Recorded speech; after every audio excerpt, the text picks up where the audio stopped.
Hello, అందరికీ నమస్కారం అండి. మన మీడియా మిత్రులు అందరికీ నమస్కారం, చాలా కృతజ్ఞతలు. మీ వల్లనే మా సినిమా ప్రమోట్ అవుతుంది, అక్కడ ప్రేక్షకులకి తెలుస్తుంది మా సినిమా వస్తుందని, మా సినిమా ఎలా ఉంటుందని. మీరు చూడండి అని చెప్తాకి మీరే మాకు సహాయం చేస్తున్నారు. Thank you very much. ఇది యాక్చువల్లీ ఇందాక మన మ్యూజిక్ డైరెక్టర్ గారు, తర్వాత మా డైరెక్టర్ గారు నా తరపున అందరికీ కృతజ్ఞతలు చెప్పేశారు. సో మళ్ళీ నేను చెప్పాల్సిన అవసరం లేదు. సో వాళ్ళు నా తరపున అందరికీ కృతజ్ఞతలు చెప్పారు. ఇది టీం వర్క్. ప్రతి వాళ్ళు మన ఈ సినిమాకి సహకరించినందుకు, పనిచేసినందుకు చాలా కృతజ్ఞతలు. Thank you very much.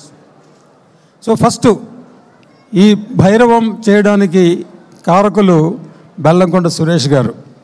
ఆయన ఒక సినిమా చూసి మాకు చూపించి ఈ సినిమా మనం చేస్తే బాగుంటుందని మాకు సలహా ఇచ్చి, మన శ్రీధర్ గారు కూడా చెప్తే అప్పుడు మేము ఈ సినిమాని మొదలుపెట్టాము.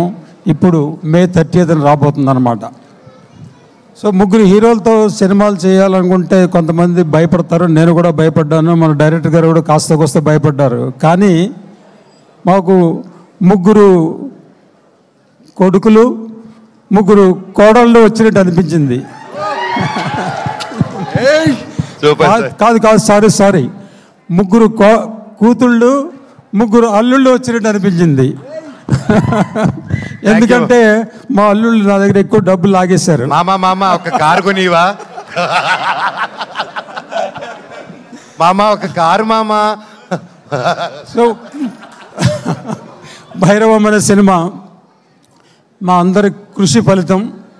May 30th వస్తుంది. మీరు అందరూ థియేటర్లోనే చూడండి. ఇది థియేటర్ల ఎక్స్పీరియన్స్, అది మీకు మరువురాని ఎక్స్పీరియన్స్ వస్తుందని నేను గాఢంగా నమ్ముతున్నాను.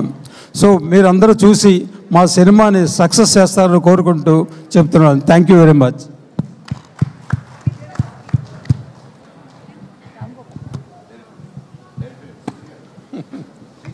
శ్రీధర్ గారు, శ్రీచరణ్ గారు, కో డైరెక్టర్ రామ్ గోపాల్ గారు, ప్లీజ్